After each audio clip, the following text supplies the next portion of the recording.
السلام علیکم ورحمۃ اللہ وبرکاتہ۔ الحمد للہ رب العالمین والعاقبۃ للمتقین والصلاۃ والسلام علی اشرف الانبیاء المرسلین نبینا محمد وعلی آلہ واصحابہ اجمعین، اما بعد۔ احسن اوپن اکیڈمی کے طلباء و طالبات، ایک بار پھر آپ سب کا مادہ مصطلح الحدیث میں استقبال ہے۔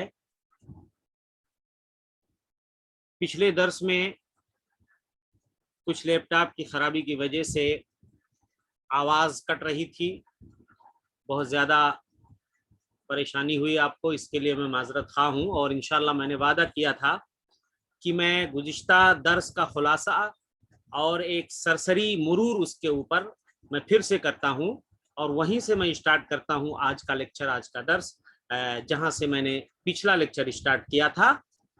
تھوڑا سا تیز چلیں گے تاکہ پچھلا لیکچر اور اس کے ساتھ کچھ مزید اور نئی چیزیں بھی اس میں ایڈ کر سکوں، جوڑ سکوں۔ تو دیکھیے، ضعیف حدیثوں کا سلسلہ چل رہا ہے۔ اس سے پہلے آپ نے ضعیف حدیثوں کی جو قسمیں پڑھی تھیں، وہ دیکھیے سند میں کٹنگ کی وجہ سے حدیث جب ضعیف ہوتی ہے اس کی بہت ساری قسمیں، میں آپ کو پیچھے سے لے کے چلتا ہوں۔ تو دیکھیے، جیسے آپ نے پڑھا تھا معلق ہے، مرسل ہے، معزل ہے، منقطع ہے، یہ ساری چیزیں۔ دوسرا سلسلہ جو چل رہا ہے ضعیف حدیثوں کا، وہ راویوں میں جرح اور طعن کی وجہ سے، راویوں میں، اور اس کی بنیادی طور پر وہ دو قسموں میں منقسم ہے۔ ایک تو راویوں کی عدالت میں اگر جرح ہے تو اس کی قسمیں، اور دوسرے راویوں کے ضبط میں یعنی حافظے میں اگر جرح ہے، طعن ہے، تو اس کی قسمیں۔ تو راویوں میں طعن کے جو ہے یا جرح کے یا راویوں کے ضعیف ہونے کے کل 10 اسباب ہیں۔ کتنے ہیں؟ راویوں میں طعن کے، جرح کے یا راویوں کے ضعیف ہونے کے کل 10 اسباب ہیں، جن میں سے 5 کا تعلق عدالت سے ہے، راوی کی عدالت سے، اور 5 کا تعلق راوی کے حافظے سے ہے، راوی کے ضبط سے ہے۔ تو انشاءاللہ اس کی بحث دیکھیے یہاں سے آ رہی ہے۔ صفت عدد سے متعلق ضعف، اس کی کئی قسمیں ہیں۔ یہاں پہ ایک قسم جو اوپر آپ دیکھ رہے ہیں نمبر 3 پہ، ضعیف حدیث کے اقسام میں سے ایک قسم ہے المزید فی متصل الاسانید۔ اس سے پہلے آپ نے شاذ اور منکر کی بحث پڑھی تھی، سمجھ رہے نا؟ شاذ اور منکر کی بحث پڑھی تھی، اور اسی ضمن میں معروف کا بھی بیان آیا تھا۔ تو اب ایک اور قسم ہم دیکھتے ہیں ضعیف حدیث کی، المزید فی متصل الاسانید۔ اس کی تعریف کیا ہے؟ زیادت راوin فی اثناء سند ظاہرہ الاتصال، سند کے درمیان کسی راوی کا اضافہ کرنا، اور بظاہر وہ سند متصل نظر آ رہی ہے، بظاہر سند متصل نظر آ رہی ہے، لیکن حقیقت میں اس میں کسی راوی کا اضافہ ہوتا ہے، اور ظاہر سی بات ہے یہ کوئی بڑا عالم محدثی اس کو پکڑ سکتا ہے، عام آدمی کے بس کی بات نہیں ہے۔ تو ایسا ہوتا کیوں ہے؟ دراصل یہ راویوں کے وہم کی وجہ سے ہوتا ہے۔ کس وجہ سے ہوتا ہے؟ وہم کی وجہ سے ہوتا ہے۔ تو وہ راوی کا اضافہ کر دیتا ہے۔ دیکھیے یہاں پہ بہت شارٹ معلومات مصنف نے دی ہے، اور میں نے پہلے بھی کہا کہ اس مذکرے کی نظر ثانی ابھی باقی ہے، بہت ہی اس میں دقت سے اور غور کے ساتھ اس کو پھر سے ترتیب دینے کی ضرورت ہے۔ یہاں پہ مزید فی متصل الاسانید کی زیادہ کوئی تفصیل بھی بتائی نہیں گئی ہے، نہ اس کی کوئی مثال ہے، اور اس کی وہ زیادتی جو راوی کا اضافہ کیا گیا ہے، وہ اضافہ قبول ہوگا یا نہیں قبول ہوگا، یا کن شرطوں کے ساتھ وہ قبول۔ تو اس میں بہت ساری تفصیلات ہیں، لیکن یہاں پر بڑی ہی مختصر تفصیل آپ کو، بلکہ کہہ لیجیے صرف تعریف پہ اکتفا کیا گیا ہے۔ جیسے ایک روایت ہے، میں اس کی ایک مثال دیتا ہوں، کہ لا تجلسوا علی القبور ولا تصلوا الیہا، یہ ایک روایت ہے، اس کی سند میں جو ہے سفیان نامی راوی کا اضافہ کیا گیا ہے۔ کسی راوی کو وہم ہو گیا ہے، اور اس نے سند میں، وہ پوری سند ہمارے پاس یہاں ہے نہیں اس وقت، لیکن دوسری کتابوں میں آپ اس کی مثال ڈھونڈ سکتے ہیں۔ لا تجلسوا علی القبور ولا تصلوا الیہا، اس میں سفیان نامی راوی کا اضافہ ہے، وہ بڑی کتابوں میں اس کی مثال مل جائے گی آپ کو۔ تو یہاں پہ بہرحال یہ وہم کی وجہ سے ہوتا ہے، اور وہم بھی راویوں کے ضعیف ہونے کے اسباب میں سے ایک سبب ہے کہ راویوں کو وہم بہت زیادہ ہونے لگتا ہے۔ اچھا یہاں پہ دیکھیے مصنف کہہ رہے راویوں کے ضعیف ہونے کی وجہ سے اس کی دو قسمیں ہیں، وہی بات جو میں آپ کو پہلے بتا رہا ہوں، راوی ضعیف کیوں ہوتا ہے، راویوں میں طعن یا جرح کے اسباب کتنے ہیں، میں نے کہا کل 10 اسباب ہیں، اور وہ دو قسموں میں منقسم ہے، دو پارٹ میں منقسم ہے، ایک تو عدالت سے اس کا تعلق ہے اور ایک اس کے ضبط اور حافظے سے۔ تو راوی ضعیف کیوں ہوتا ہے، دو قسمیں، دو وجہیں ہیں اس کی، ایک تو عدالت میں خرابی ہوتی، یہ دیکھیے اس کی عدالت میں خرابی، اور ایک اس کے حافظے میں خرابی ہوتی ہے۔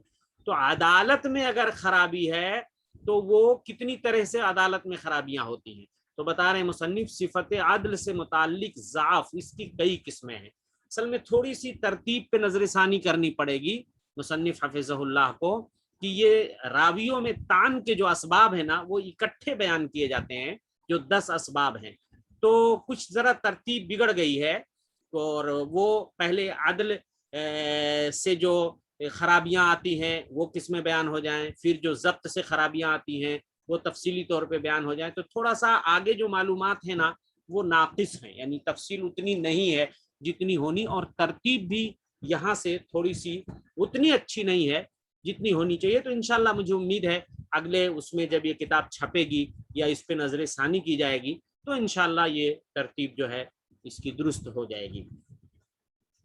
تو دیکھیے عدالت میں خرابی جب ہوتی ہے تو کتنی طریقے سے خرابی ہوتی ہے، اس کی کئی قسمیں ہیں۔ ایک تو کذب ہے، جھوٹ، اور جب راوی جھوٹا ہوتا ہے، کذاب ہوتا ہے، تو ظاہر سی بات ہے اس کی عدالت مجروح ہو جاتی ہے، اور یہ سب سے بڑی خرابی ہے کہ راوی میں اگر جھوٹ کی صفت پائی جاتی ہے۔ تو مصنف کہہ رہے ہیں اذا کان سبب الطعن فی الراوی هو الکذب علی رسول اللہ، اگر راوی میں طعن یا جرح کا سبب رسول اللہ پہ جھوٹ بولنا ہے تو اس کی حدیث کیا ہوتی ہے، اس کی حدیث جو ہے وہ موضوع کہلاتی ہے۔ کیا کہلاتی ہے؟ اور یہ ضعیف کی سب سے بری قسم ہے، آگے اس کی انشاءاللہ تفصیلی بحث آئے گی موضوع کی۔ دوسری صفت جو ہے، دوسری خرابی جو راوی میں ہوتی ہے اور اس کا تعلق عدالت سے ہے، وہ ہے التہمہ بالکذب، یعنی راوی پر جھوٹ کا الزام لگانا، جھوٹ کا الزام ہونا۔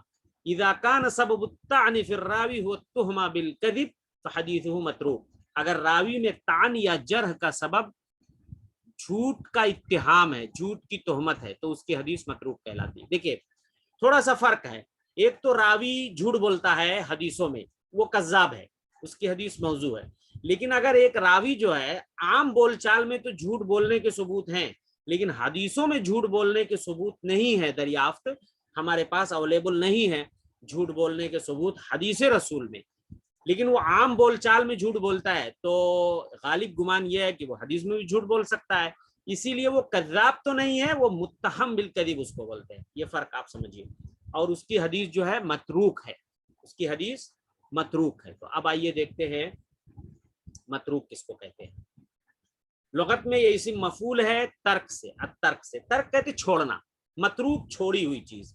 عرب اس انڈے کو الطریقہ کہتے ہیں جس سے چوزا نکل جاتا ہے، یعنی انڈا جب پھٹ جاتا ہے اسے بچہ نکل جاتا ہے، لیکن اب اس سے کوئی فائدہ نہیں ہوتا ہے، یعنی وہ انڈا بیکار ہو گیا۔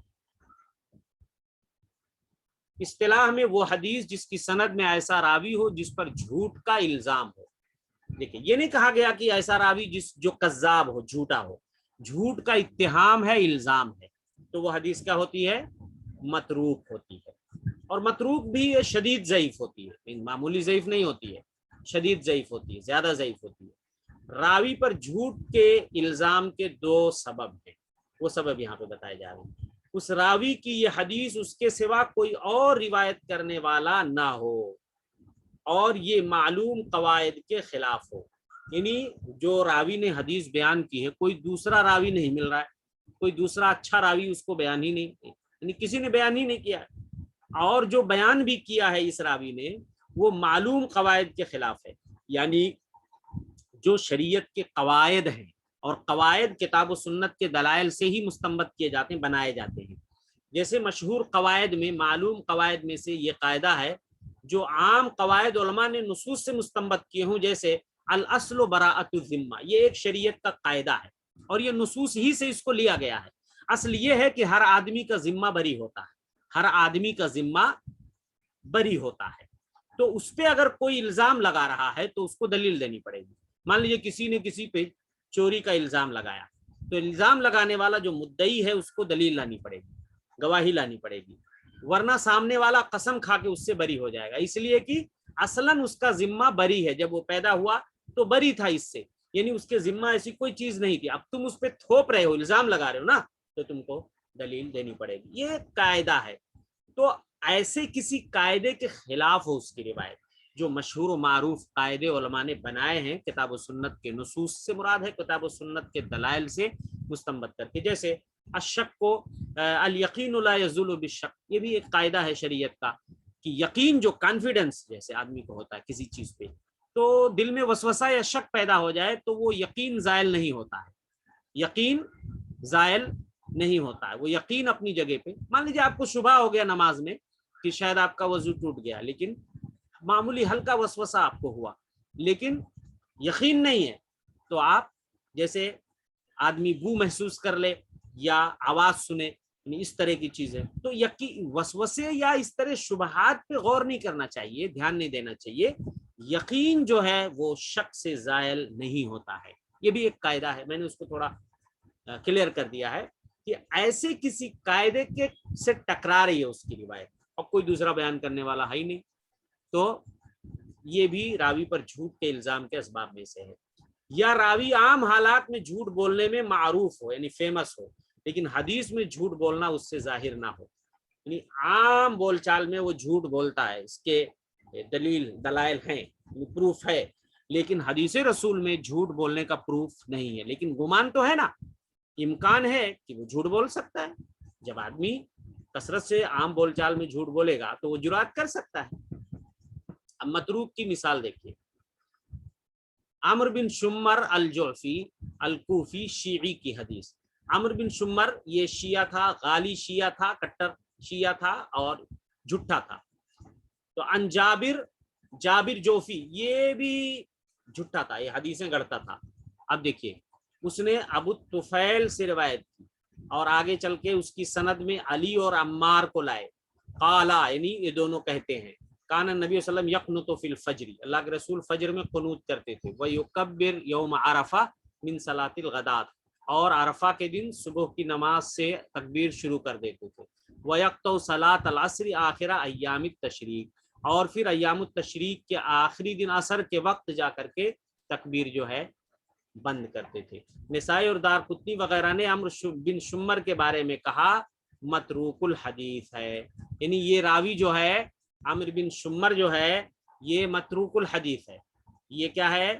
متروک الحدیث ہے, اس پہ جھوٹ کا الزام ہے. ایسے ہی جابر جوفی بھی ہے جو وہ اس پہ بھی جھوٹ کا الزام ہے. تو یہ جو ہے اس کی روایت کیا کہلائے گی؟ متروک کہلائے گی. اس کا مرتبہ کیا ہے متروک روایت کا؟ وہ دیکھ لیجیے آپ. اس کا مرتبہ مردود یعنی جو حدیثیں ضعیف ہوتی ہیں ان کے اقسام میں سب سے زیادہ برا موضوع ہے, یعنی ایک دم گھٹیا موضوع ہے, پھر متروک ہے. تو بہرحال موضوع متروک کے نیچے لیکن شدید ضعیف ہے. پھر منکر, پھر معلل, پھر مدرج, پھر مقبول, پھر مضطرب. یہ ترتیب تدریب راوی میں بتائی گئی ہے, یعنی یہ کوشش کی گئی ہے اس کو مرتب کرنے کی. اس کے بعد راوی میں جو ضعف کے اسباب میں نے بتائے, راویوں کے ضعیف ہونے کے جو اسباب, تو بنیادی طور پہ وہ دو قسموں میں منقسم ہے. یہی ترتیب تھوڑی سی مجھے کھل رہی ہے کہ اس کو جس طرح کلیئر کرنا چاہیے اور مزید وہ کلیئر مذکرے میں نہیں ہو پائی ہے یہ بات, کہ وہیں پہ وضاحت ہو جانی چاہیے کہ یہ عدالت سے تعلق ہے, اس کا تعلق ضبط سے ہے, اور 10 قسم کو جو 10 اقسام ہیں, 5 کا تعلق عدالت سے, 5 کا ضبط سے. دیکھیے یہاں بھی تقسیم دیکھیے, یہ 5 قسمیں دکھ رہی ہیں نا آپ کو, 2 ہو گئی, 3 4 5. آپ جھوٹ اور التہمہ بالکذب یعنی جھوٹ کا الزام 2 پڑھ چکے راوی میں ضعف کے اسباب میں سے جس کا تعلق عدالت سے ہے, ٹھیک ہے. 3 بچ رہی ہیں, لیکن یہاں دیکھیے تفصیل نہیں ہے, تو تھوڑا سا پیاس جو ہے بجھتی نہیں ہے. تیسری قسم جو ہے راوی کے ضعیف ہونے کی جس کا سبب عدالت میں خرابی کی وجہ سے ایک فسق ہے. اذا کان سبب الطعن فی الراوی هو کونه فاسقا فحدیثه منتهى, اگر راوی میں طعن مطلب جرح قدح وہ سبب ہے، فسق ہے، تو اس کی حدیث منکر کہلائے گی۔ دیکھیے فسق جو ہے نا، فاسق کہتے ہیں جو گناہوں پہ مصر رہتا ہے، جو کثرت سے معصیت اور گناہوں کے کام کا ارتکاب کرتا رہتا ہے، سمجھ رہے ہیں نا، توبہ جلدی نہیں کرتا ہے۔ بہرحال وہ کافر تو نہیں ہوتا، فاسق اس کو بولتے ہیں جو کثرت سے گناہوں کا ارتکاب کرتا ہے، تو یہ ہے فسق۔ تو فاسق جب راوی ہو جاتا ہے نا تو اس کی عدالت کیا ہو جاتی ہے؟ مجروح ہو جاتی ہے۔ اسی طریقے سے بدعت، اس کا بھی تعلق راوی کی عدالت سے ہے۔ جب بدعتی راوی ہوتا ہے نا تو اس کی عدالت مجروح ہو جاتی ہے۔ اسی لیے عدالت میں اگر خرابی آ گئی تو روایت اگر اس کے سپورٹ میں 10 روایتیں آ جائیں تو اوپر نہیں جائے گی، وہ طاقت نہیں ملے گی اس کو، ہے نا۔ یہ ساری خرابیاں عدالت کی ہیں، اس میں کوئی کمپرومائز نہیں ہے۔ عدالت کی خرابی میں اگر ہے تو اس کے سپورٹ میں اس حدیث کے سینکڑوں حدیثیں آ جائیں ضعیف تو نہیں ہو سکتا، سمجھ رہے ہیں۔ بدعت دیکھیے دو طرح کی ہوتی ہے، ایک بدعت مکفرہ ہوتی ہے یعنی کفر تک پہنچانے والی، تو ایسے بدعتی کی روایت تو قبول نہیں کی جائے گی۔ البتہ ایک بدعت مفسقہ غیر مکفرہ ہوتی ہے، غیر مکفرہ یعنی کفر تک نہیں پہنچاتی ہے، تو ایسی تو مکفرہ اگر بدعت ہے تو وہ تو قبول نہیں کی جائے گی، لیکن اگر غیر مکفرہ ہے یعنی کفر تک نہیں پہنچاتی ہے تو 2 شرطوں کے ساتھ اس کی روایت قبول کی جا سکتی ہے۔ ایک تو یہ کہ راوی مطلب بہت کٹر پنتھی نہیں ہے اور وہ اپنی بدعت کی طرف بلانے والا نہیں، یعنی وہ اپنی بدعت کے سپورٹ میں وہ حدیث نہیں لا رہا ہے اور اس کی حدیث سے بدعت کو رواج نہیں مل رہا، یعنی پھیلاؤ اور انتشار نہیں مل رہا ہے، تو یہ کچھ شرطیں لگائی ہیں علماء نے، تو ہی قبول کی جا سکتی ہے ورنہ نہیں۔ اس کے بعد جہالت ہے، تو بدعت کے بعد جہالت، یہ 5واں سبب ہے راوی کے ضعیف ہونے کا، جس کا تعلق کس سے ہے؟ عدالت سے ہے۔ تو میں بار بار یہ بات کہہ رہا ہوں، راویوں میں طعن اور جرح کے اسباب کل 10 ہیں، اس میں عدالت سے جس کا تعلق ہے وہ 5، تو یہ 5 جہالت۔ اب جہالت کی تفصیل یہاں آ رہی ہے۔ جہالت کہتے کس کو؟ لغت میں یہ جہل کا مصدر ہے، یہ علم کی ضد ہے۔ راوی کی جہالت کا مطلب یہ کہ وہ غیر معروف ہے، وہ فیمس نہیں ہے۔ اصطلاح میں راوی کے عین یا حال کا غیر معروف ہونا، ابھی اس کی قسمیں آئیں گی تو آپ عین حال سمجھ جائیں گے، اس لیے کہ راوی کی نہ ذات معروف ہے نہ اس کا حال معروف ہے، یعنی وہ کون تھا یہ بھی نہیں پتا چل پا رہا ہے، اور وہ اس کے بارے میں جو ہے وہ ثقہ تھا ضعیف تھا کچھ بھی علم نہیں ہوتا ہے۔ تو عین یا حال کیا ہے وہ آپ قسموں سے سمجھ پائیں گے۔ اب آپ قسم دیکھیے، مجہول العین، جس کا نام مذکور ہے، نام ہے سند میں لیکن اس سے ایک راوی کے سوا کسی اور نے روایت نہ کی ہو اور اس کے بارے میں کچھ کلام بھی نہیں مل رہا ہے، وہ ثقہ ہے ضعیف ہے کیا ہے کچھ نہیں پتہ چل رہا، کسی نے کلام ہی نہیں کیا اور ایک راوی کے علاوہ کسی نے روایت نہیں کی ہے، تو یہ کیا ہے؟ غیر مقبول ہے، الا کہ اس کی توثیق کی جائے۔ اگر کوئی محدث کوئی عالم اس کو ثقہ بتاتا ہے، پرفیکٹ بتاتا ہے تو ٹھیک ہے، ورنہ پھر نہیں۔ مجہول الحال ذرا ہم جلدی چلیں گے اس لیے کہ ہمیں پچھلا محاضرہ بھی کور کرنا ہے اور تھوڑا کچھ آگے بھی بتانا ہے۔ اس کا دوسرا نام مستور بھی ہے۔ مجہول الحال کون ہے؟ یہ تھوڑا سا اس سے بہتر پوزیشن میں ہوتا ہے، یعنی اس سے 2 یا اس سے زائد راویوں نے روایت کی ہے، جس سے 2 یا اس سے زیادہ نے روایت کی ہو لیکن اس کی توثیق نہ کی گئی، یہاں بھی توثیق نہیں ہے، تو جمہور کے نزدیک اس کو بھی کیا کر دیا جائے گا؟ رد کر دیا جائے گا۔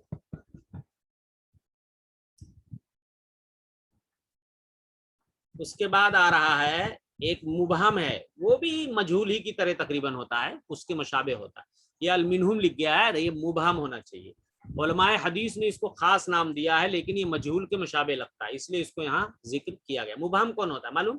یعنی جس کے نام کی صراحت حدیث میں نہیں کی گئی ہے، وہ پتہ ہی نہیں چل پا رہا ہے کہ وہ کون ہے، وہ کون ہے۔ جیسے کہیں کوئی کہے عن شیخین، حدثنی شیخ، حدثنی ثقۃ، حدثنی محدث، حدثنی حافظ، ارے بھائی وہ کون ہے محدث کون حافظ ہے، کچھ پتہ ہی نہیں چل رہا، تو اس کی حدیث کو رد کیا جائے گا یہاں تک کہ اس کے نام کی صراحت کی جائے۔ اس کی مثال یہ ہے فلاں نے روایت کی، ثقہ نے روایت کی، یعنی اس کا نام ظاہر نہ کیا گیا ہو، تو یہ مبہم ہے، تو یہ بھی تقریباً اسی کے مشابہ، اس لیے یہاں جہالت کی بحث میں اس کو جگہ مل گئی ہے۔ ابھی دیکھیے مجہول ہونے کے اسباب کیا ہیں، راوی مجہول ہوتا کیسے ہے؟ راوی کے نعوت کی کثرت، نعوت کہتے ہیں، یہ دیکھیں نعوت ہے، یہ نعوت معنی صفات، راوی کی صفات اتنی زیادہ ہے پتہ ہی نہیں چل پا رہا، یعنی نام، کنیا، لقب، صفات، پیشہ، سب کے اعتبار سے کہ وہ ان میں سے کسی ایک سے مشہور ہو، لیکن روایت میں کسی ایسی چیز سے ذکر کیا جائے جس سے وہ مشہور نہ ہوگا، یعنی وہ اس کی اتنے کیفیات بتائی گئی ہیں، صفات، کبھی نام سے، کبھی کنیت سے، کبھی لقب سے، کبھی صفت سے، کبھی پیشہ سے، اور کسی ایک سے مشہور ہے، اب بقیہ چیزوں سے وہ پتہ ہی نہیں چل پا رہا ہے کون ہے، تو مجہول کے لسٹ میں چلا جاتا ہے، جس سے وہ مشہور نہیں ہوگا، جس سے وہ یہ گمان کیا جائے کہ شاید یہ کوئی اور ہے، اس طرح سے اس کا حال مجہول بن جائے گا۔ جیسے آپ دیکھیے محمد بن صائب بن بشر الکلبی، کتنا نام اس کا ہے، دیکھیے بعض نے اس کو جد کی طرف منسوب کیا، یعنی دادا کی طرف، اور اس کا نام بتایا محمد بن بشر، بعض نے اس کا نام بتایا حماد بن صائب، یعنی اس کے نام میں بھی اختلاف ہے، اور بعض نے اس کی کنیت یہ بتائی ابو النضر، بعض نے اس کی کنیت یہ بتائی ابو سعید، بعض نے کہا یہ ابو ہاشم ہے، تو سمجھ گئے نا، یہ پہلا سبب ہے۔ جہالت کے اسباب میں سے دوسرا سبب ہے راوی کی مرویات کا کم ہونا، یعنی اس کی روایت شدہ احادیث اتنے کم ہوں کہ لوگوں نے اس سے بہت کم ہی روایت لی ہو، یعنی اس کے پاس روایت کا ذخیرہ ہی نہیں ہے، تو ظاہر سی بات ہے اس کے شاگرد بھی نہیں پیدا ہوں گے، زیادہ لوگ اس سے حدیث کا علم ہی نہیں حاصل کریں گے، جب چند ایک روایت ہی اس نے بیان کی ہے تو اسے کون حدیث سیکھنے کے لیے آئے گا، بلکہ بعض اوقات صرف ایک ہی نے روایت کی ہو، یعنی چونکہ اس کی روایتیں ہی اتنی کم ہیں کہ کسی نے اس سے لیا ہی نہیں، یعنی بہت کم لوگوں نے لیا، اکا دکا لوگوں نے، جیسے ابو الاشرا الدارمی، ابو الاشرا الدارمی یہ تابعین میں سے تھا، اس سے حماد بن سلمہ کے سوا کسی اور نے روایت نہیں کی ہے، تو اب یہ مجہول کا اس میں چلا گیا، اس کی پوزیشن واضح نہیں ہو پائی۔ اچھا، تیسرا سبب جو ہے جہالت کے اسباب میں سے کہ اس کے نام کی صراحت نہ ہونے کی وجہ سے، یعنی اس کا نام ظاہر نہ ہو، جیسے کوئی راوی کہتا ہے اخبرنی فلان، اخبرنی فلان، ابو فلان کون ہے نہیں معلوم، اخبرنی شیخ نہیں معلوم شیخ کون ہے، اخبرنی ثقۃ نہیں معلوم وہ کون ہے نا، جیسے مبہم کے بارے میں نے بتایا اخبرنی رجل، اخبرنی حافظ، کچھ پتہ ہی نہیں ہے وہ کون ہے۔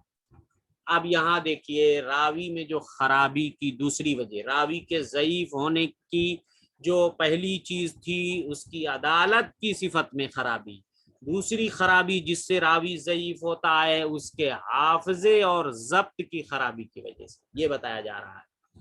تو صفت ضبط سے متعلق اس کی کئی قسمیں ہیں، یہ 5 قسمیں ہیں، لیکن مصنف نے یہاں صرف 4 بیان کیا، ایک قسم اوپر چلی گئی ہے، وہ ہے مخالفہ، مخالفت الثقات، جو شاذ اور منکر آپ پڑھے ہیں اس کو، اور نیچے ہونا چاہیے تھا، میں نے اسی لیے کہا کہ ترتیب پہ تھوڑا سا نظر ثانی کرنی پڑے گی، انشاءاللہ وہ آگے درست کر لیا جائے گا۔ تو دیکھیے ضبط سے متعلق جو ضعف ہوتا ہے نا اس کی کئی قسمیں ہیں، یعنی خرابی اگر راوی کے حافظے میں ہے، تو میں نے کہا 5 کا تعلق عدالت سے ہے، 5 کا حافظے سے ہے، ضبط بولے تو حافظہ، سمجھ گئے نا، برین سے اس کا تعلق ہے۔ ایک ہے فحش الغلط، فحش الغلط یعنی راوی کی غلطیاں وہ بہت زیادہ کرتا ہے، سمجھ گئے نا، اذا کان سبب الطعن فی الراوی ہوا فحش الغلط فحدیثہ منکر، دیکھیں، اور منکر پہلے چونکہ آپ پڑھ چکے ہیں، اور مخالفت بھی ہے اس کی وجہ سے بھی جو ہے، اور آپ مخالفت کے بیان میں اس کو پڑھ چکے ہیں شاذ اور منکر کو، تو راوی میں طعن کا سبب اگر فحش الغلط ہے تو اس کی حدیث منکر ہے، اور ایسے ہی وہ راوی اپنے سے ثقہ کی مخالفت کرتا ہے تو اس کو بھی منکر کہتے ہیں، سمجھ گئے نا، اور یہ آپ پہلے پڑھ چکے ہیں۔ تو ایک تو ضبط میں خرابی ہے جو ایک فحش الغلط، یعنی غلطیاں بہت زیادہ کرتا ہے، غلطیوں کے نمبرز بہت زیادہ ہیں۔ ایک ہوتا ہے سوء الحفظ، یعنی حافظے کا بگڑ جانا، حافظے کا بگڑ جانا، اور حافظہ جب بگڑ جاتا ہے تو وہ درست حدیثیں کم اس کی ہوتی ہیں اور غلط بیانی جس میں کرتا ہے وہ زیادہ ہو جاتی ہیں، اس کے نمبرز بڑھ جاتے ہیں، تو تقریباً ویسے ہی پہلی جیسی۔ تو ایک تو حافظہ اس کا انتہائی خراب ہو جاتا ہے، تو درستگی کا جو جانب ہے وہ پہلو ہے وہ کم ہو جاتا ہے اور غلطی کا پہلو بڑھ جاتا ہے. اور تیسری چیز غفلت ہے. غفلت سمجھتے نا, جیسے اس کو مغفل کہا جاتا ہے, جو کثیر الغفلہ ہوتا ہے. کہتے نا مغفل آدمی ہے, اس کو کوئی دھیان ہی نہیں رہتا کون سی چیز کہاں ہے. جیسے کوئی آدمی ہوتا نہیں ہے, کوئی چیز رکھا کہیں ڈھونڈ رہا ہے کہیں, ہاں چشمہ لگائے ہوئے ہے اور ڈھونڈ رہا ہے کہیں اور, تو کہتے نا یار کیسا مغفل آدمی ہے. تو سمجھ گئے نا, مغفل, اس کو کوئی دھیان ہی رہتا ہے. تو اگر راوی میں طعن کا سبب غفلت ہے تو اس کی حدیث بھی منکر ہوتی ہے. اور میں نے کہا کہ منکر حدیث میں عام طور پہ کیا ہوتا ہے, ثقات کی مخالفت ہوتی ہے. تو جب انسان غلطیاں بہت زیادہ کرے گا تو اپنے سے زیادہ ثقہ راویوں کی مخالفت ہی کرے گا. سمجھ رہے نا. چوتھی چیز ہے کثرت الاوہام, وہم کی کثرت, راویوں کو وہم ہو جاتا ہے. جیسے میں نے بتایا المزید فی متصل الاسانید, وہ بھی اسی کے نتیجے میں ہوتا ہے, وہم کے نتیجے میں ہوتا ہے. سمجھ رہے نا, وہم ہو جاتا ہے.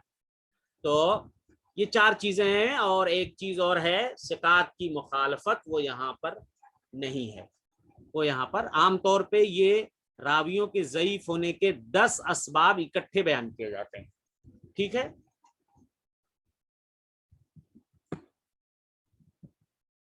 تو تھوڑا سا ہے مذکرے میں انشاءاللہ, اس کی کمی مصنف نے پہلے ہی معذرت کر لی ہے کہ بھئی ابھی اس کی نظر ثانی نہیں کی گئی ہے, تو اس میں کچھ چیزیں کھٹک سکتی ہیں, تو انشاءاللہ وہ ہو جائے گا. ضعیف حدیث کے مراتب آئیے دیکھ لیتے ہیں. ضعیف حدیث بھی راویوں کے ضعف کی شدت اور کمی کی بنا پہ کئی مراتب میں تقسیم ہوتی ہے نا. ضعیف حدیث ساری ایک جیسی تو نہیں ہوتی, ایک مرتبے کی اس کے مراتب ہیں. کوئی بہت زیادہ ضعیف ہوتی ہے, کوئی اس سے کم ہوتی ہے, کوئی اس سے کم ہوتی ہے. تو اسے ضعیف, ضعیف جداً, واہی یعنی اور منکر وغیرہ اقسام میں تقسیم کیا جاتا ہے. یعنی یہ سب اس کے نام ہیں. کوئی بہت ضعیف ہے, کوئی اس سے کم ہے, کوئی بولتے واہی ہے, منکر ہے, متروک ہے, وہ سب ضعیف ہی کے نام ہیں. لیکن ضعیف کی سب سے بدترین قسم جو ہے موضوع ہے. اسی لیے کہا جاتا ہے شر الضعیف الموضوع, بدترین قسم موضوع ہے, من گھڑت, جس کی سند میں کذاب, جھوٹا راوی ہوتا ہے. اس کے بعد دیکھیے ایک چیز اور آ رہی ہے, اوہل اسانید. جس طرح صحیح احادیث میں اصح الاسانید ہوتی نا, پہلے میں آپ کو بتا چکا ہوں, اصح الاسانید سب سے صحیح سند, ایسے سب سے ضعیف سند کون سی ہے, تو اوہل اسانید سب سے گھٹیا سند. تو اوہل اسانید جس طرح اصح الاسانید کی سلسلۃ الذہب پائی جاتی ہے. سلسلۃ الذہب کا مطلب سونے کی کڑی, سونے کی لڑی یا سونے کا ہار. تو چونکہ جو حدیث کی سند سب سے صحیح ہوتی ہے نا, اس کے سارے راوی ثقہ ہوتے, اعلیٰ درجے کے. تو گویا جیسے سونے کے ہار یا اس کی جو لڑیاں ہوتی ہیں, ہے نا. اسی طرح ضعیف احادیث میں بھی اوہل اسانید کی سلسلۃ الکذب پائی جاتی ہے. یعنی یہ وہ سونے کی کڑی ہے, یہ جھوٹ کی کڑی ہے نا, ایک سے بڑھ کر ایک جھوٹے پائے جاتے ہیں اس میں. تو انہیں بھی علماء نے شہروں اور راویوں کی طرف منسوب کر کے ذکر کیا. پہلے میں نے آپ کو اصح الاسانید کے بارے میں بتایا تھا کہ اصح الاسانید کے بارے میں مطلق نہ کہا جائے کہ دنیا کی سب سے صحیح سند یہ ہے, بلکہ اس کو کسی کی جانب منسوب کر کے, یعنی منسوب کر کے, جیسے کہا جائے مکہ والوں کی سب سے صحیح سند, اہل بیت کی سب سے صحیح سند, مدینہ والوں کی سب سے صحیح سند, فلاں صحابی کی سب سے صحیح سند, ایسا. تو ایسے اس کو بھی کہا جائے, اوہل اسانید کو بھی. جیسے آل بیت کی سب سے گھٹیا سند, یعنی وہ سند جس میں آل بیت کا نام لیا جاتا ہے, اس میں آل بیت کا قصور نہیں ہے, وہ راویوں کا قصور ہے, لیکن وہ اوپر جا کر کے علی کا نام لے لیں گے, حسن کا نام لے لیں گے, حسین کا نام لے کر کے بدنام کرتے ہیں اور حدیثیں من گھڑت موضوع اور اس طریقے سے وہ پیش کرتے ہیں. تو آل بیت کی سب سے گھٹیا سند عمرو بن شمر اور جابر الجوفی عن الحارث الاعور عن علی. دیکھیں اس میں جتنے ہیں نا, حتی علی کی طرف منسوب کر دیا اس کو. یہ عمرو بن شمار, جابر جوفی, حارث اعور, ان سب لوگوں پہ جھوٹ کا الزام ہے, ان سب لوگوں میں گھٹیا سند ہے ایک دم. حتی ابن مسعود کی طرف جو گھٹیا سند منسوب کی جاتی ہے, شریک عن ابی فزارہ عن ابی زید عن ابن مسعود. خراسانیوں کی سب سے گھٹیا سند جو ان کی طرف منسوب ہے, عبد الرحمن بن ملیحہ عن نحشل بن سعید عن الضحاک عن ابن عباس. اوہل اسانید کی یہ چند اور ان کے علاوہ اور بھی مثالیں حاکم نے بیان کی ہیں, یعنی یہ تو بس چند جو ہے آپ کے سامنے. پچھلے درس میں یہ بھی میں نے آپ کو بتایا تھا کہ ضعیف حدیث کا حکم کیا ہے. ضعیف حدیث بیان کرنے کا حکم. دیکھیے ضعیف حدیث کا ضعف بیان کیے بغیر ہی انہیں ذکر کرنا مناسب نہیں ہے. یہ میں پہلے بتا چکا ہوں تفصیل سے. یعنی اگر آپ ضعیف حدیث بتا رہے ہیں تو آپ اس کا ضعف بتا دیجئے, اس کی خرابی آپ کلیئر کر دیجئے تاکہ لوگ دھوکہ نہ کھائیں. بالخصوص آج کے دور میں جس میں علم حدیث سے واقفیت دن بدن کم ہوتی جا رہی ہے اور ہر سنی سنائی بات کو حدیث سمجھا جانے لگا ہے. اگرچہ بعض علماء نے کہا ہے کہ ضعیف کا ضعف صراحتاً بیان کرنے کے بجائے کنایتاً بھی جائز ہے, لیکن لوگوں کی اس علم کے ساتھ عدم دلچسپی اور بے خبری کے باعث بعض علماء نے اس دور میں خطیب کا صیغہ تمریض سے ضعیف حدیث بیان کر کے یا اسناد ذکر کر کے دامن چھڑانا کافی نہیں سمجھا ہے. صیغہ تمریض سمجھتے؟ یہ جو ہے جیسے بہت سے خطیب آج کل چٹخارا لے کر کے ہے نا, اور ویو لینے کے لیے, فالوورز بڑھانے کے لیے ادھر ادھر کی علم گلم سلم ضعیف حدیثیں لاتے رہتے ہیں. کیلا ذکرا کہا گیا, بیان کیا جاتا ہے, علماء نے کہا, کون بیان کیا پتہ ہی نہیں. یہ صیغہ تمریض ہے. تو ایسا خطیبوں کو کر کے دامن نہیں چھوڑانا. آپ کلیئر جسٹیفائی کیجئے کس نے بیان کیا ہے, نام آپ ذکر کیجئے, سند آپ بتائیے. اور یہی بات حق ہے کہ اگر آج کے دور میں خطیب یا مدرس عوام الناس میں صیغہ تمریض سے یا سند بیان کر کے حدیث سنائے تو لوگ سمجھ نہیں پائیں گے کہ صیغہ تمریض یا سند بیان کرنے سے حدیث بیان کرنے والے کی مراد کیا ہے, یہاں تک کہ وہ حدیث کو صراحتاً یا نہ کہے کہ یہ حدیث ضعیف ہے. بھئی عوام الناس کے پاس اتنا علم نہیں ہوتا ہے, وہ نہیں سمجھ پائیں گے. آپ بتائیے, کلیئر جسٹیفائی کیجئے یہ حدیث ضعیف ہے, اس حدیث کو محدثین نے ضعیف قرار دیا, علامہ البانی نے ضعیف قرار دیا, علامہ احمد محمد شاکر نے, علامہ شعیب ارناؤت نے, یا کسی بھی محدث نے ضعیف قرار دیا. البتہ جہاں اس فن سے وابستہ علماء ہوں وہاں ایسا کرنے کی اجازت ہے. جہاں علماء ہیں وہاں چلو وہ سند آپ نے بیان کر دیا تو علماء اس کو سمجھ سکتے ہیں, لیکن عام لوگوں میں ضعیف حدیث کو اس کا ضعف صراحتاً بیان کیے بغیر ذکر کرنا جائز نہیں. کلیئر, صراحتاً بولے تو کلیئر, اور کنایتاً اشارے میں, تو اشارہ عام لوگوں کے سامنے کافی نہیں ہے. البتہ موضوع حدیث کا موضوع ہونا ذکر کیے بغیر بیان کرنا حرام ہے. اب موضوع کا معاملہ بڑا شدید ہے. موضوع حدیث اگر آپ بیان کر رہے ہیں تو یہ ایک دم کلیئر آپ بتائیے کہ بھائیو یہ حدیث من گھڑت اور موضوع ہے, اس سے بچ کے رہنا, اس سے جو ہے دامن چھڑا کے رہنا, یہ حدیث من گھڑت اور موضوع ہے, اس طرح کلیئر. اب اتنی باتیں تو ہو گئی تھیں, اب میں نیا جو اس میں جوڑنا ہے مجھے وہ ضعیف حدیث پر عمل کرنے کا حکم کیا ہے. آئیے بھی جلدی جلدی دیکھ لیتے ہیں. ضعیف حدیث پر عمل کرنے کے حکم میں علماء کا اختلاف ہے, جس کا خلاصہ 3 اقوال میں بیان کر کے راجح قول بتانے کی کوشش کروں گا انشاءاللہ. اس میں مصنف نے اچھی کوشش کی ہے اور تھوڑا تفصیل سے روشنی ڈالی ہے. پہلا قول یہ کہ ضعیف حدیث پر عمل کرنا مطلقاً جائز ہے, اور حالا شرطیں ہیں اس لیے مطلقاً تو نہیں کہہ سکتے, 2 شرطیں یہاں لگی ہوئی ہیں, دیکھیں آ رہا ہے. خواہ وہ ضعیف حدیث احکام بولے تو جیسے حلال حرام وغیرہ عقیدہ ہے, سمجھ رہے نا, کوئی معاملہ شدید ہوتا ہے تو حلال حرام فرض واجب وغیرہ سے اگر تعلق رکھتی ہو, یا فضائل اعمال سے, ایک فضائل اعمال فلاں عمل کرو گے تو یہ ثواب, فلاں عمل کرو گے تو یہ ثواب, اور ایک چیز یہ حلال ہے, یہ حرام ہے, یہ فرض ہے, یہ واجب ہے, یہ مکروہ ہے, یہ کیا ہے, تو سمجھ رہے نا. تو چاہے اس کا تعلق احکام سے ہو چاہے فضائل اعمال سے ہو, ہر چیز میں 2 شرطوں کی بنیاد پر ضعیف احادیث پہ عمل کرنا درست ہے. یہ پہلا قول ہے. تو 2 شرطوں کے ساتھ آپ حدیث ضعیف پر آپ عمل کر سکتے ہیں. وہ کیا ہے؟ حدیث کا ضعف شدید نہ ہو, یہ دیکھیں حدیث کا ضعف شدید نہ ہو یعنی سخت نہ ہو. نمبر 2 کہ اس مسئلے میں ضعیف حدیث کے سوا اور کچھ مروی نہ ہو, یعنی ضعیف حدیث کے علاوہ اور کوئی چیز نہیں مل رہی ہے, یعنی کوئی صحیح حدیث مل ہی نہیں رہی ہے. تو یہ لوگ کہتے ہیں, جو لوگ اس کو صحیح مانتے ہیں, بولتے چلو اچھا ہے کہ لوگوں کی رائے کے پیچھے بھاگنے سے بڑھیا اسی حدیث پہ عمل کر لیتے ہیں. ان کے ہاں ضعیف حدیث رائے الرجال سے بہتر ہے, یعنی کسی امام کی رائے لینے سے یا انسانوں کی رائے لینے سے بہتر ہے کہ ہم حدیث ضعیف پہ عمل کر لیں. یہ قول ابو حنیفہ، مالک، شافعی، احمد، یعنی دیکھیں ائمہ اربعہ کی طرف منسوب ہے، ابو داؤد اور ابن الحمام وغیرہ کی طرف بھی منسوب ہے۔ یہ الگ بات ہے کہ اس کا کوئی ائمہ اربعہ کی طرف منسوب تو ہے لیکن کوئی پکا پروف نہیں۔ اب دیکھیے دوسرا قول، بعض محققین اہل علم کے ہاں ضعیف حدیث پر عمل کرنا مطلقاً جائز نہیں ہے، خواہ وہ احکام سے تعلق رکھتی ہو یا فضائل سے، یعنی جائز ہی نہیں ہے، کسی سے بھی اس کا تعلق ہے، چاہے وہ احکام کی حدیثیں حلال حرام کی ہیں یا فضائل اعمال کی ہیں، یہ کرو گے تو یہ ملے گا، یہ کرو گے تو یہ ملے گا، دونوں میں سے کسی پہ بھی نہیں۔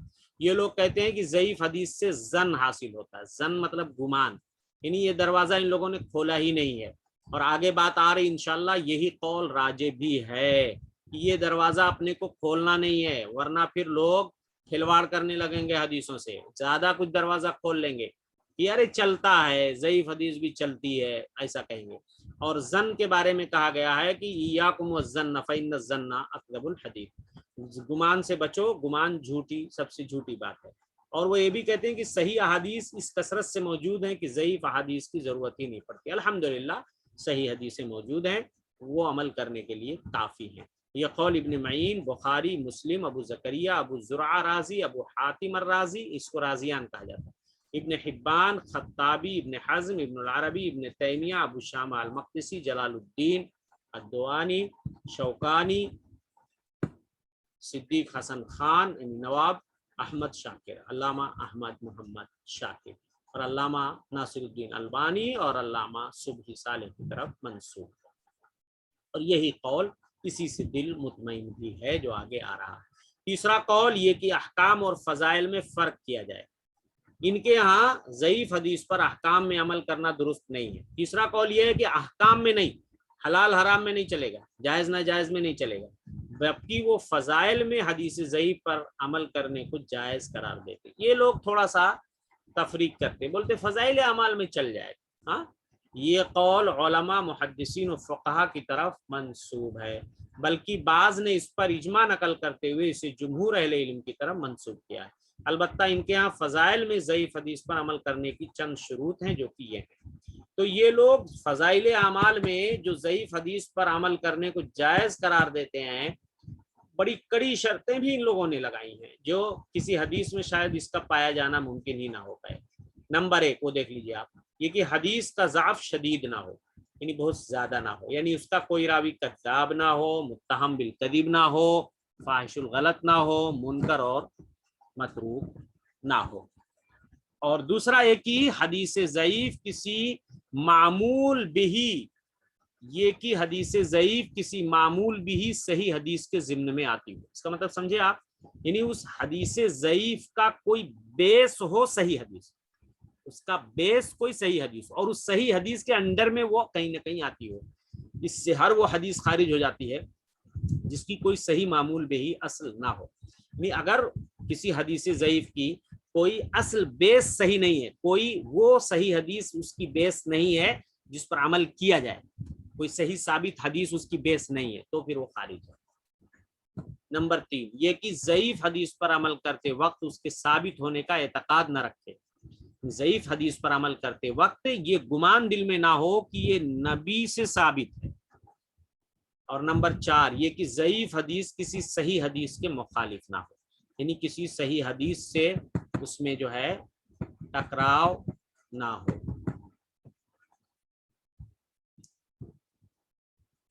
اور نمبر 5 کہ ضعیف حدیث پر کیا ہوا عمل ظاہر نہ کرے، تاکہ جو کام مسنون نہ ہو مسنون کی صورت نہ اختیار نہ کرے، یعنی کہ ضعیف حدیث پر کیا ہوا عمل ظاہر نہ کرے تاکہ جو کام سنت نہیں ہے وہ سنت کی صورت اختیار نہ کرے۔ یہ قول سفیان ثوری، ابن مبارک، ابن المہدی، ابن عوینہ، ابن معین، احمد، ابن عبد البر، ابن قدامہ، نووی، ابن کثیر، جلال الدین محلی، جلال الدین سیوطی، ملا علی قاری، محمد بن حی لکھنوی، نور الدین عطر کی طرف منسوب ہے۔ اب آئیے تحلیل، تجزیہ اور اس کا کیا جا رہا ہے، یعنی تحلیل تجزیہ یعنی کون سی اس میں کون سا قول راجح ہے کون سا نہیں ہے، اس کو پیمانے پہ دیکھا جائے گا۔ تو سابقہ اقوال سے معلوم ہوا، یعنی جو ابھی آپ پڑھے، پہلا قول ائمہ اربعہ کی طرف منسوب ہے، لیکن اس نسبت کی کوئی صحیح دلیل نہیں، کوئی پرفیکٹ دلیل نہیں ہے، بلکہ ان میں سے بعض سے اس کے مخالف بھی اقوال منقول ہیں۔ البتہ ان کی طرف منسوب فقہی مذاہب میں یہی اقوال راجح ہیں، منسوب ہیں لیکن کوئی پرفیکٹ دلیل نہیں مل رہی ہے۔ تو یہ قول بہت زیادہ اعتبار کے لائق نہیں ہے۔ تیسرا قول جو کہ جمہور کی طرف منسوب ہے، بلکہ نووی نے اس پر اجماع نقل کیا ہے کہ سارے علماء کا اتفاق ہے، لیکن اختلاف بھی موجود ہے، تو اجماع کہاں ہوا؟ البتہ سخاوی اور سیوطی نے اس کے بارے میں علماء کا اختلاف نقل کیا، دیکھا آپ نے، لہٰذا نووی کے اجماع نقل کرنے کی قدر و قیمت کم ہو گئی، تو یہ قول بھی اس کی قیمت گھٹ گئی۔ ان لوگوں نے فضائل کے باب میں ضعیف حدیث پر عمل کرنے کے لیے جو شروط مقرر کیا، 5 شرطیں دیکھی آپ نے، وہ انتہائی مشکل ہیں، اور ان کا کسی بھی ایک ضعیف حدیث میں اکٹھی پایا جانا ممکن نہیں ہے، اسی لیے بہت سے علماء نے ان شروط کو قبول کرنے سے انکار کیا۔ اب اگر بفرض محال، یعنی فرض کر لو کسی ضعیف حدیث میں یہ شروط پائے گئے، یعنی یہ 5 شرطیں مکمل پائی گئی، تو انہیں کوئی عالم ہی جان سکتا ہے، عام لوگ تو بہر صورت اس سے بے خبر ہیں، لہذا اس قول کا کمزور ہونا بالکل واضح ہے۔ اس لیے علماء اس قول پر عمل کرنے کے کئی سلبی پہلو بھی ہیں، اس کے علاوہ اس قول پر عمل کرنے کے کئی سلبی پہلو بھی ہیں، یعنی نگیٹو پہلو بھی ہیں۔ اگر مان لو یہ جو قول ہے تیسرا قول، اس پہ آپ عمل کر لو، ضعیف حدیث کو چلا دو، آپ فضائل اعمال میں عمل کر لو، تو اس کے نگیٹو پہلو بھی ہیں، معلوم ہے وہ نگیٹو پہلو، چونکہ اس پر عمل کرتے ہوئے آج کل تقریباً اکثر علماء، خطبہ، مدرسین اور مربین وغیرہ نے اس بارے میں اس قدر تساہل سے کام لیا، تساہل یعنی نرمی سے، کہ ضعیف اور صحیح کا فرق معمولی چیز محسوس ہونے لگا۔ سمجھ رہے نا، پہلے بھی میں نے بتایا تھا، اس سے دروازہ کھل جائے گا، آدمی جو ہے نا وہ صحیح حدیثوں کی کا ویلو گھٹ جائے گا، اور ضعیف حدیثوں کا چلن ہو جائے گا، اور اس کا لوگ زیادہ بیان کرنے لگیں گے۔ حد تو یہ ہے کہ بعض جاہل یہ کہتے ہیں کہ ضعیف اور صحیح دونوں حدیث ہیں، یہ بھی حدیث ہے وہ بھی صحیح، نعوذ باللہ۔ اگر حدیث ضعیف ہی ہے پھر بھی وہ حدیث ہی ہے، جس طرح انسان ضعیف ہونے کے باوجود انسان ہی ہوتا ہے، حیوان نہیں بنتا، اسی طرح حدیث ضعیف ہونے کے بعد حدیث ہی ہوتی ہے، کچھ اور نہیں۔ اسی طرح علم کا دعویٰ کرنے والے اور اتحاد ملت کا فریب دینے والے بعض جاہل صحیح اور ضعیف کے علم کو انتشار اور افتراق بین المسلمین سمجھتے ہیں، فإلی اللہ المشتقى، یعنی شکایت اللہ ہی سے کی جائے گی۔ یعنی بہرحال یہ اچھا یہاں پہ بیان کر دیا گیا ہے، اور تفصیل بڑی اچھی آ گئی ہے، لہٰذا تینوں اقوال میں سے دوسرا قول راجح ہے، اسی سے دل مطمئن ہو رہا ہے، خواہ احکام ہو یا فضائل، دونوں میں صرف صحیح احادیث پر عمل کرنا لازم ہے، اور ضعیف احادیث پر عمل کرنا درست نہیں ہے۔ تو احسن اوپن اکیڈمی کے طلباء و طالبات، ایک چیز اور رہ گئی ہے، وہاں ہم ختم کر دیتے اس کو، کہ ضعیف حدیث کے بارے میں چند اہم کتابیں، تو ضعیف حدیث کے بارے میں چند اہم کتابیں، وہ یہاں پہ ایک کتاب دی گئی ہے، الحدیث الضعیف و حکم الاحتجاج بھی، دکتور عبدالکریم الخضیر کی، اور اس کے بعد انشاءاللہ ہم موضوع سے اگلے درس میں جو ہے اگلے درس میں ہم موضوع سے انشاءاللہ شروع کرنے والے ہیں۔ تو عزیز طلبہ، احسن اوپن اکیڈمی کے یہیں پہ ہم درس کا اختتام کرتے ہیں، اللہ سے دعا کرتے ہیں کہ مولا ہم سب کو اپنے حفظ و امان میں رکھے، آمین۔ السلام علیکم ورحمۃ اللہ۔